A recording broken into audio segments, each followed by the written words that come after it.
Michael, was it all concerning for you to work with a first-time director? I mean, knowing, though, that John is an actor himself, did that provide you with an extra sort of safety net to know that you're going to be protected as an actor? No, I didn't think of that. I didn't think of John as an actor. I mean, he worked on Eric's movie, but he was a film critic for a long time. Mm-hmm. You know, so I know he had studied film and the end product. You know, and I believed that he knew what he was looking for every day. Well, with every shot and every setup, actually. Got it. You know, the old axiom is write what you know. Okay, given that The Shelter deals with issues such as infidelity, suicide, loss and redemption, I gotta ask, did you have any personal experiences you drew from when writing this screenplay, and also like what inspired the story from the get-go? Oh, that's good. My mom's not in the audience. Well, in my 20s, I went through a really rough time, and it's not really about, you know, infidelities or my pregnant wife killing herself or anything like that, but more guilt and self-loathing and no sign of seeking redemption. And in my 30s, I started thinking about The Shelter, and I wanted to revisit that because I thought it was compelling. You know, so now I'm also Catholic, and my Catholic upbringing obviously has something to do with that. You know, seeped into the film. So my Catholic upbringing and my relationship with it, plus the dark place I was in my 20s, equals The Shelter, I guess. Well, I mean, you mentioned that you'd been thinking about it for a while, but you know, ideas always come from unusual places. You touched on it a little bit, but where was that spark? Do you remember when you got that initial spark for the idea and how it spoke to you and why you wanted to approach the material like the way you approached the material? Well, the initial spark was I was coming back from a hockey game, and there was a homeless man in the street, and he was begging for change. It was winter, and he was freezing. So I gave him some money, and when I was walking back home, I thought, who is this guy? How'd he get there, and where is he going afterwards? So when I got home, I wrote those three things down, and that was the seed that started everything in terms of the Christianity based iconography in the film. I'm going to give this up right now. It's the big man upstairs that's putting his character through the ringer, you know, giving him some tough love, hopefully with the hopes that he'll come out of it a winner. When I was writing The Shelter, I thought, you know, every movie that's kind of like, you know, a little bit like haunted housey, and it's always demons and the devil and demons and the devil. And anybody that's read the Old Testament can see that God could be fairly harsh if you go by the Old Testament. So I put that in there. Actually, a friend of mine called The Shelter the Book of Job gone wrong. So I could see that. I mean, there's strains of Dante's Inferno too. Yeah, I could see that too. Yeah, you know, Michael, it's talking about what he's talking about, where you know initially you're playing a very unsympathetic character when you think about it, but you manage to make us want to go along this journey with you and have sympathy for you. How do you prepare for something like that, or how do you, knowing that you're dealing with a character that could come across as, you know, the audience might reject you, you know, how do you prepare for that? I always think it's a mistake when actors approach a role and are trying to safeguard themselves and want to be a likable character. You know, this is a scary movie, you know, and the idea of, I think everybody is essentially a good human being, and they are drawn by their weaknesses and their desires to do, very selfish things. And, if I was hoping that everybody's going to like me all the time, maybe you don't have a movie. This is a very flawed human being.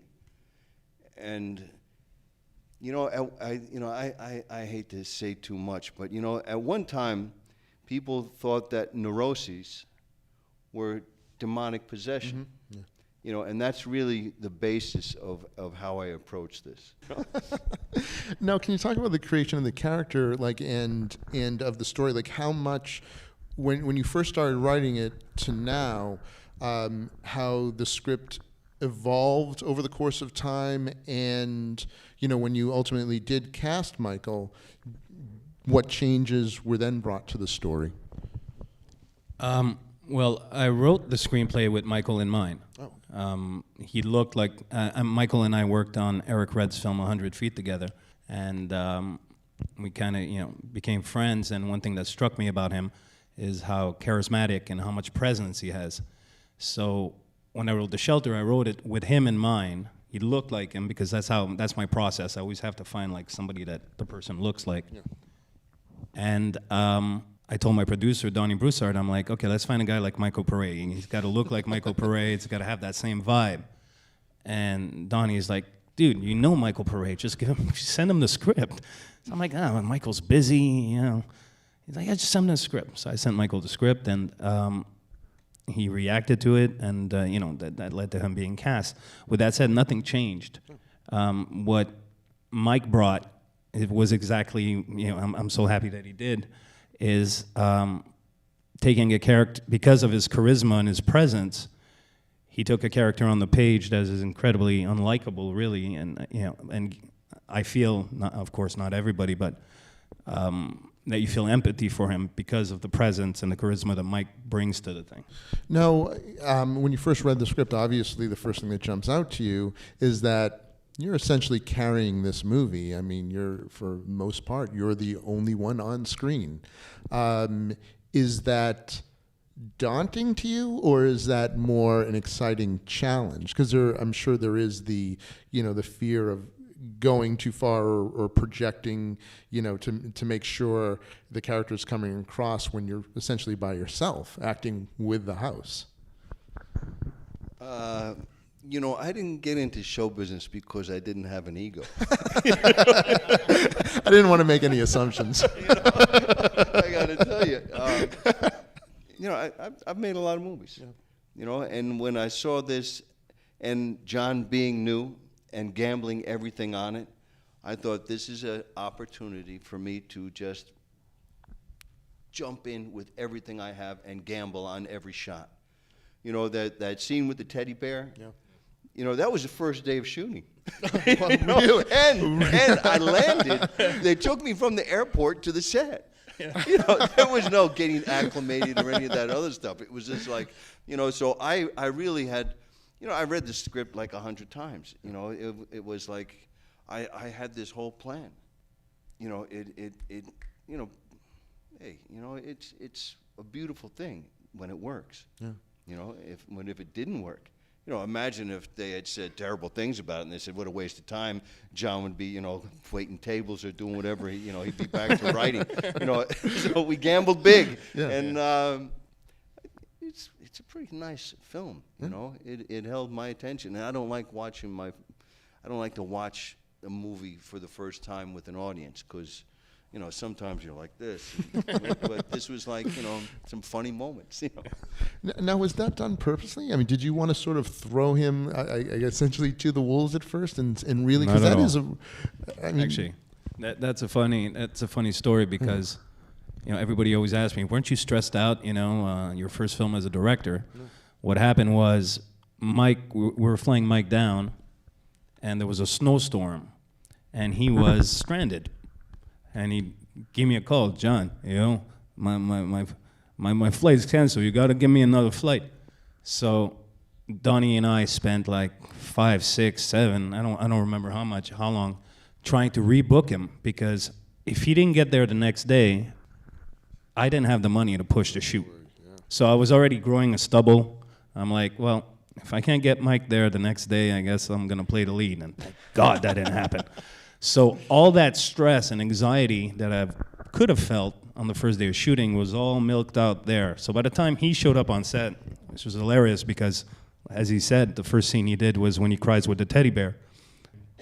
And literally showed up on set, right off the plane, ran up and did the crying scene. And I'll always remember everybody's face was like this.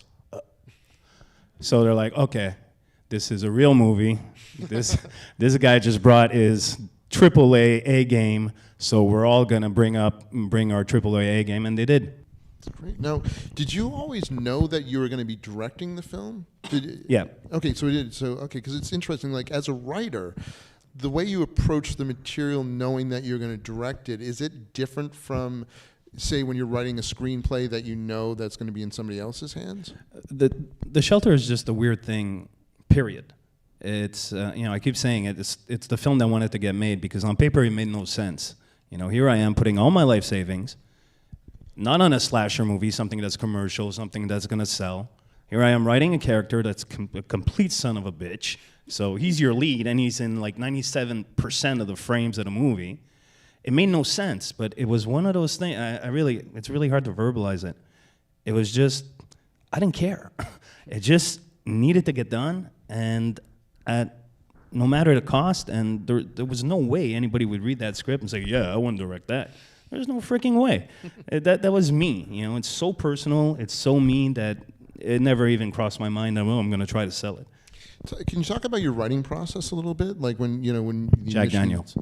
Jack Daniels. Well, I mean, like, how long does it take you to get your first draft, and is it writing is in the rewriting for you?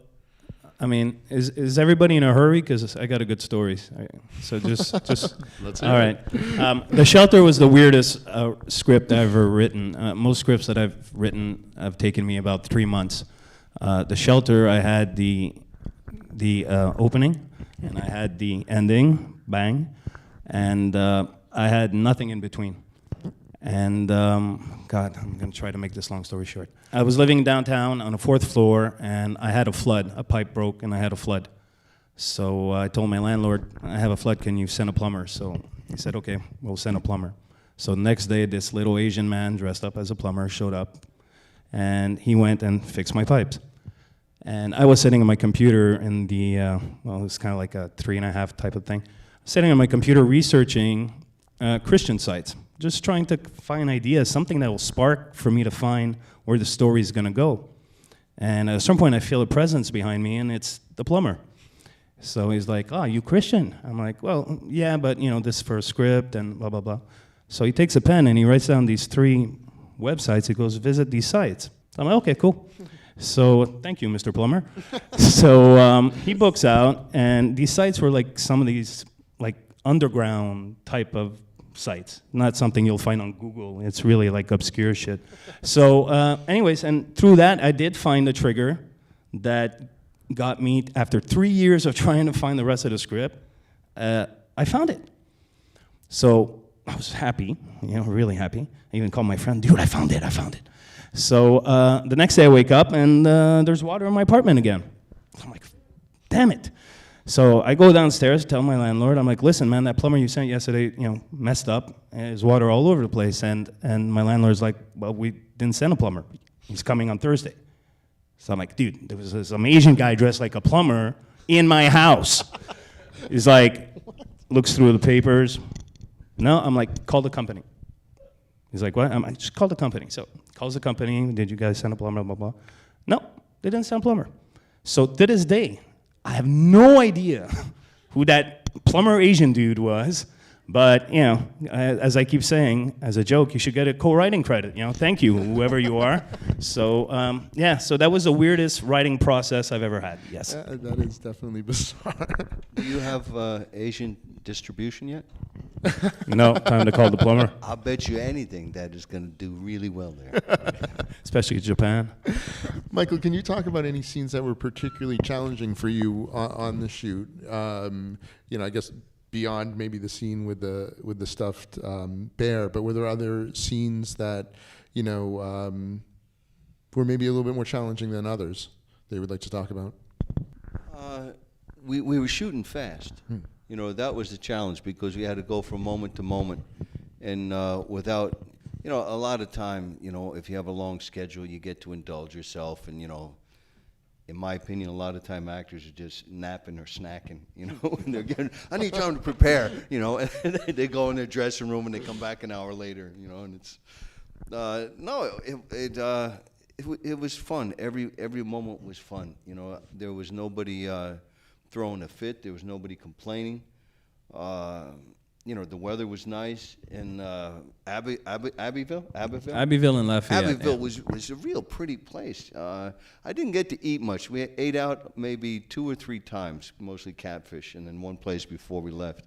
But Bobby Holbrook, he made his gumbo, sausage and chicken gumbo. And you know, if you haven't had real gumbo, it's really a treat, because making that roux, that is an art. And making a dark roux. Yeah. And Bobby shows up and it's just like, wow, this is real Cajun.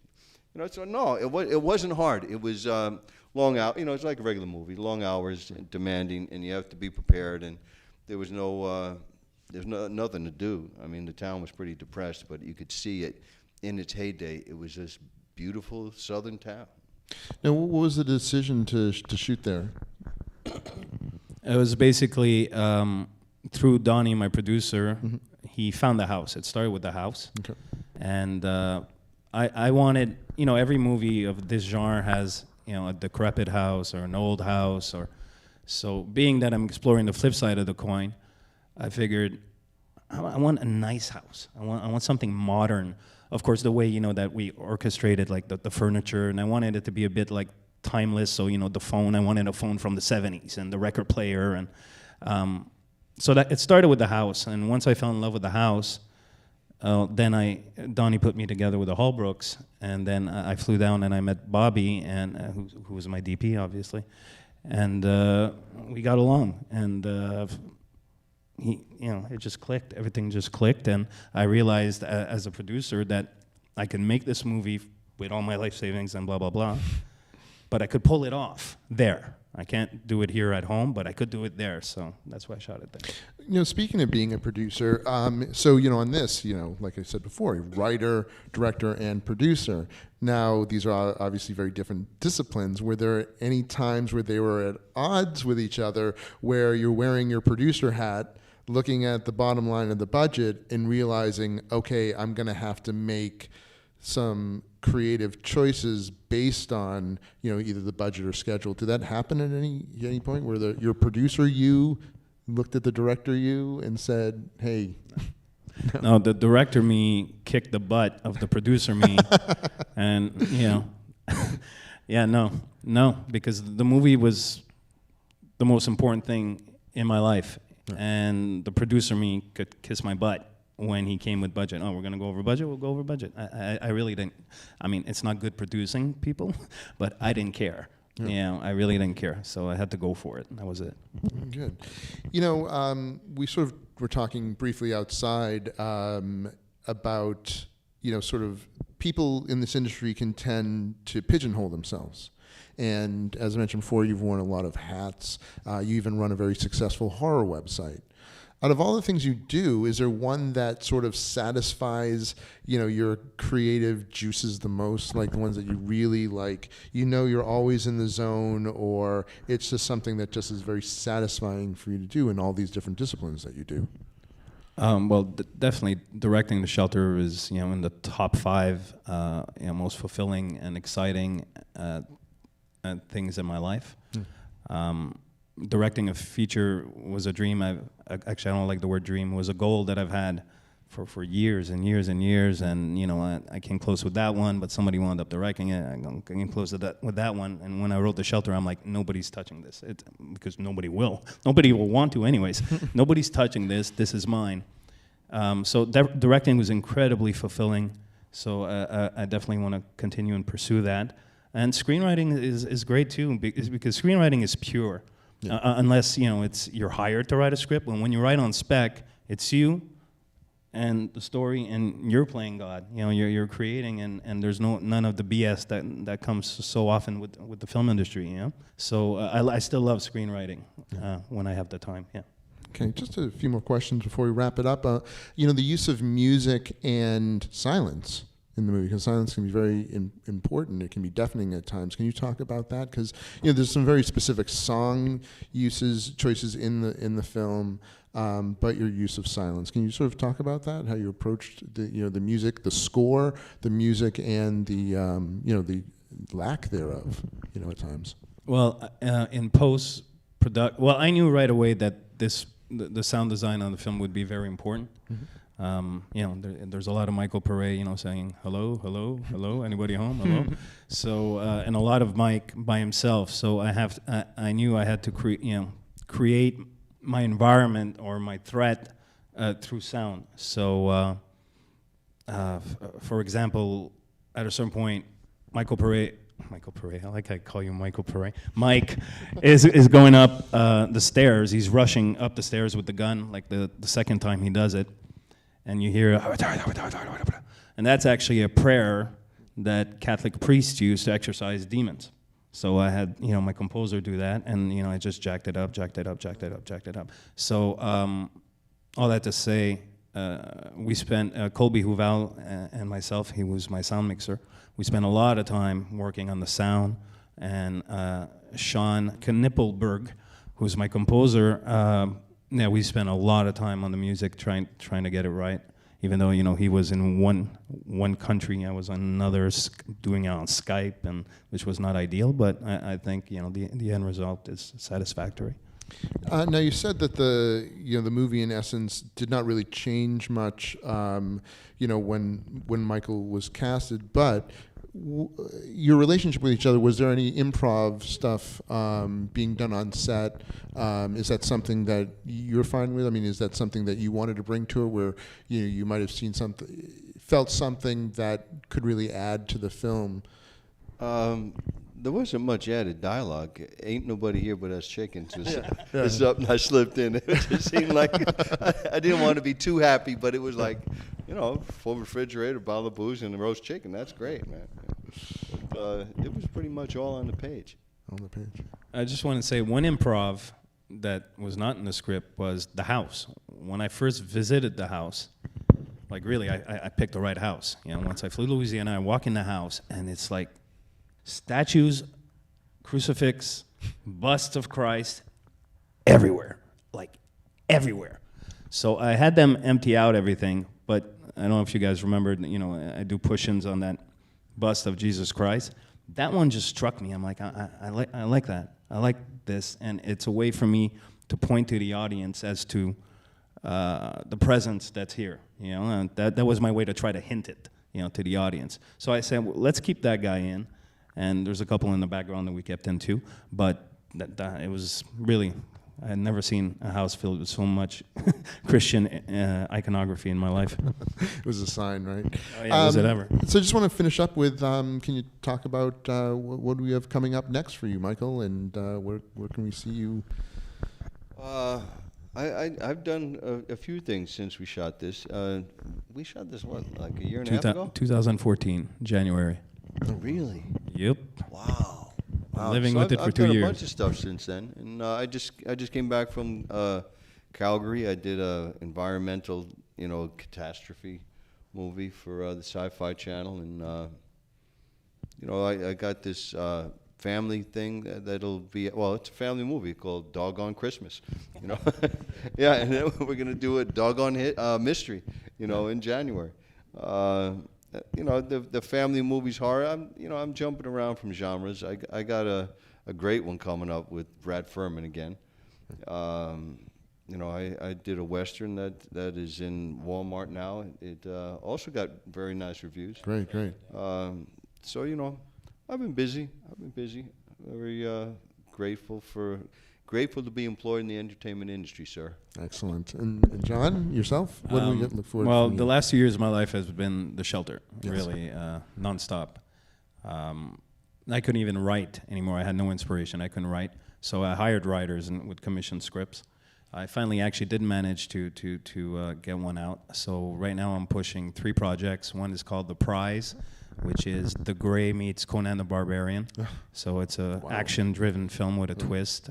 The other one is, and that's like, a higher budget range. Then I felt that I needed something, on the $300,000, $500,000 budget range, because it's a popular production model. So I wrote a female vigilante film called Eva, which is my first girl power film. So that was actually challenging, because you're doing a film about, a prostitute that almost dies and then comes back and kills all the scumbags, and you got to find the balance between exploitation and not treating your lead girl as candy. So I pulled it off, by the way, so I'm very happy with it. And I also have another script called The Shadowing, which is an action sci-fi, which is also doing the rounds within like local production companies, a bit like The Predator, the Predator movie with Arnold Schwarzenegger. Excellent. All right. Well, I wanted to thank you. Oh, Michael? Why is all the prostitutes customers scumbags? No, they're not customers. You see, Michael.